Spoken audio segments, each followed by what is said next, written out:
PDA पाठशाला को लेकर के भारतीय जनता पार्टी तरह तरह के सवाल खड़े कर रही है। कह रही कि जो A4 मतलब आजम पढ़ाया जा रहा है, मतलब इस तरह के आरोप लगा रहे हैं। क्या कहेंगे पीडीए पाठशाला?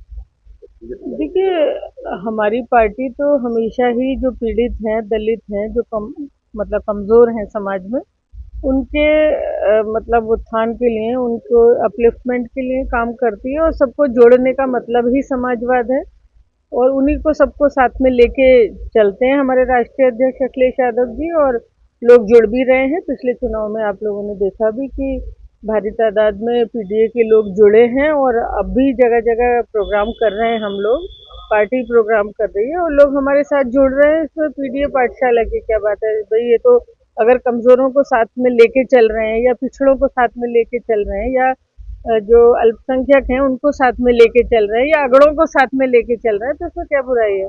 नहीं, उन्होंने जो बच्चों को जो पढ़ा रहे हैं पीडीए पाठशाला पर सवाल खड़ा किया भाजपा ने। ये कहा कि नया इतिहास बनाने की ये कोशिश कोई करेगी। बच्चों को कहीं नहीं पढ़ाया जा रहा है, ये तो गलत प्रचार कर रहे हैं। बल्कि मैं तो देख रही हूँ कि संस्थाओं में बराबर कार्यक्रम दे दे के, कार्यक्रम लगा के पूरे जो सरकारी अमला है उसको भारतीय जनता पार्टी तरह तरह के नाम दे के प्रोग्राम कर रही है और झूठा आरोप लगा रही है समाजवादी पार्टी पे पीडीए पाठशाला का। कोई बच्चों को तो कहीं भी नहीं पढ़ाया जा रहा। एक कल एक फैसला है कोर्ट का, मालेगांव ब्लास्ट की बात मैं कर रहा हूँ। भगवा जो आतंकवाद का नाम दिया गया था 15 सालों में, कहीं ना कहीं कोर्ट ने रिजेक्ट कर दिया पूरा भगवा आतंकवाद। देखिए, इससे क्या आपका?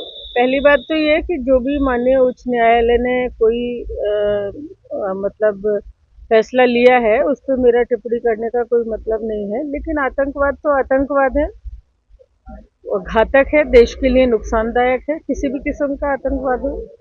कांग्रेस ने एक सवाल आज फिर खड़ा कर दिया है। चले सिंदूर जो ऑपरेशन उसको सिंधु नाम दिया गया, जो अभी आतंकी मारे गए उसको महादेव नाम दे दिया।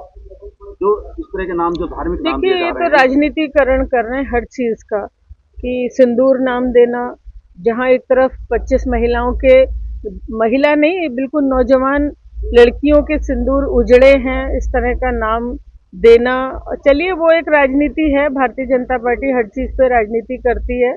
बड़ा दुर्भाग्यपूर्ण रहा और जिस तरह की कार्रवाई हुई, जिस तरह का ये सीज फायर हुआ, ये बहुत बड़ा प्रश्न चिन्ह है कि ये किसके कहने पे हुआ। विपक्ष ने मांग की कि ये किसके कहने पर हुआ है और जिन पे शुबा है, जिन्होंने बार बार ये कहा है कि हमने सीज फायर कराया है, तो खुल के आदरणीय प्रधानमंत्री जी ने ये भी नहीं कहा कि नहीं वो झूठ बोल रहे हैं। तो कहीं ना कहीं किसी दूसरे देश के राष्ट्रपति के कहने से सीज फायर हुआ है, बड़े सोचने की जरूरत है। और दिखाया ऐसे जा रहा है कि भाई हिंदुस्तान पाकिस्तान, पीछे कोई और ही है। ये बहुत एक चिंता का विषय है और उस पर हमारी सरकार को सोचने की ज़रूरत है। और जहाँ तक ऑपरेशन महादेव का सवाल है, 3 महीने में या कितने, लगभग 100 दिन या कितने हो गए हैं, तो तब से तो किसी का कोई आतंकवादी मारा नहीं गया। और फिर अचानक से जब सवाल से घिरी, एक हफ्ते तक बराबर जो है विपक्ष मांग करता रहा कि मतलब चर्चा होनी चाहिए इस पर, तो फिर उसी दिन जो है वो आतंकवादी मार दिए गए। तो कहीं ऐसे रखे हुए थे पकड़ के, क्या समझ नहीं आया। बहुत बड़ा सवाल है ये और कहीं संतुष्ट नहीं है विपक्ष और ना ही इस देश की जनता। जैसे कांग्रेस ने कहा है कि धार्मिक नाम दिए जा रहे हैं, तो उससे क्या आप उससे समर्थन करते हैं? देखिए, बिल्कुल समर्थन करते हैं इस बात का कि हर चीज की राजनीतिकरण हो रहा है।